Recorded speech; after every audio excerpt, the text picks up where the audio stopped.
ایسا اثر دے.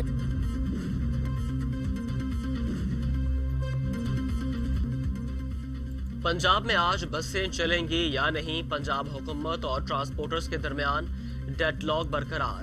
ٹرانسپورٹرز کا حکومتی ایس او پیز کو ماننے سے انکار. کہا اگر مسافروں میں فاصلہ رکھنا ہے تو کرایہ کم نہیں کریں گے. صوبائی وزیر اطلاعات فیاض الحسن چوہان نے ٹرانسپورٹر سے مذاکرات کا اعلان کر دیا. کہتے ہیں آج تمام معاملات طے ہو جائیں گے. عوام کو جلد خوشخبری ملے گی. سندھ ٹرانسپورٹرز نے 20 مئی سے بسیں چلانے کا اعلان کر دیا. کہتے ہیں اجازت نہ ملی تو گاڑیاں سڑکوں پر کھڑی کر دیں گے. وفاق کی اجازت کے بعد پنجاب اور خیبر پختونخوا میں بسیں چل جائیں گی، اس لیے سندھ حکومت کو بھی اجازت دی جائے.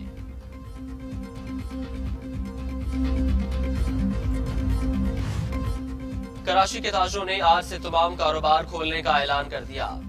افطار کے بعد دکانیں کھولیں گے، جیلیں بھر دیں گے، لیکن رات دیر تک کاروبار کریں گے. اگر کوئی حق نہیں دے گا تو چھیننا جانتے ہیں. وزیر تعلیم سندھ سعید غنی کہتے ہیں بڑی مارکیٹس اور شاپنگ مالز کسی صورت کھولنے کی اجازت نہیں دیں گے. ہم 31 مئی کے فیصلے پر قائم ہیں. چھوٹے کاروبار کھولیں، ایس او پیز پر عمل کریں. حکومت قانون کی خلاف ورزی پر کارروائی کا حق رکھتی ہے. فیصلے اس وقت تبدیل کریں گے جب صورتحال بہتر ہوگی.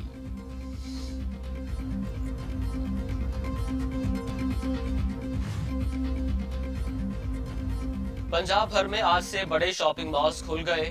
حکومت کا مارکیٹوں کے اوقات کار میں تبدیلی پر غور. عید کے باعث 4 روز مارکیٹیں شام 5 بجے کے بجائے رات 10 بجے تک کھولنے پر غور. حتمی فیصلے کا جلد امکان. ملک بھر میں ٹرینیں کب چلیں گی؟ فیصلہ آج ہوگا. وزیر اعظم نے مشاورت کے لیے قومی رابطہ کمیٹی کا اجلاس آج طلب کر لیا. شیخ رشید ریلوے آپریشن بحال کرنے سے متعلق بریفنگ دیں گے. کرونا وائرس از خود نوٹس کیس کی سماعت آج ہوگی. سپریم کورٹ نے سماعت کے لیے نیا بینچ تشکیل دے دیا. نئے بینچ کی سربراہی چیف جسٹس گلزار احمد کریں گے، جبکہ جسٹس مشیر عالم، جسٹس سردار طارق مسعود بینچ کا حصہ بن گئے. جسٹس مظہر عالم خان، جسٹس قاضی امین بدستور بینچ کا حصہ ہیں.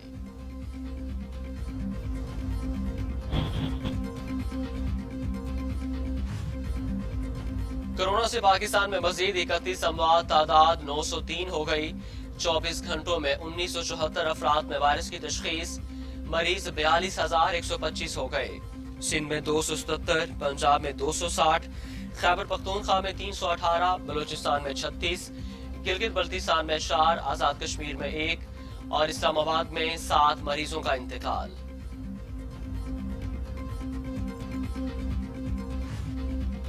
دنیا میں کرونا کے بعد 3,16,000 ہلاکتیں، 48,18,000 مریض.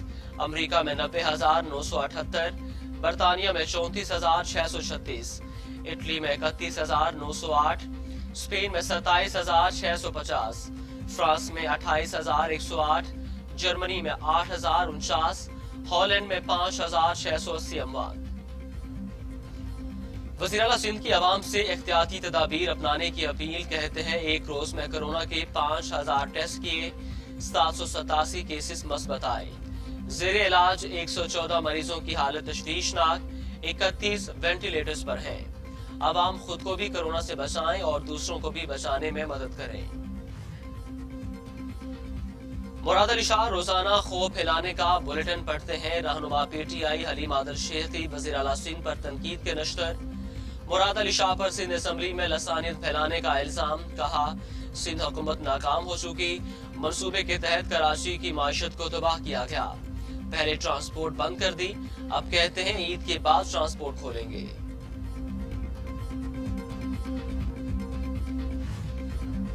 فلور ملز کا آج سے غیر معینہ مدت کے لیے ہڑتال کا اعلان. آٹا بحران کا خدشہ، فلور ملز ایسوسی ایشن کا مل سے گندم اٹھانے پر احتجاج. لاہور اور راولپنڈی کے سوا کسی شہر میں پرمٹ نہیں. فلور ملز مالکان مطالبات پر امن درآمد کے لیے ڈٹ گئے. وزیر اعظم عمران خان کہتے ہیں مقبوضہ کشمیر میں مظالم کی انتہا ہو چکی.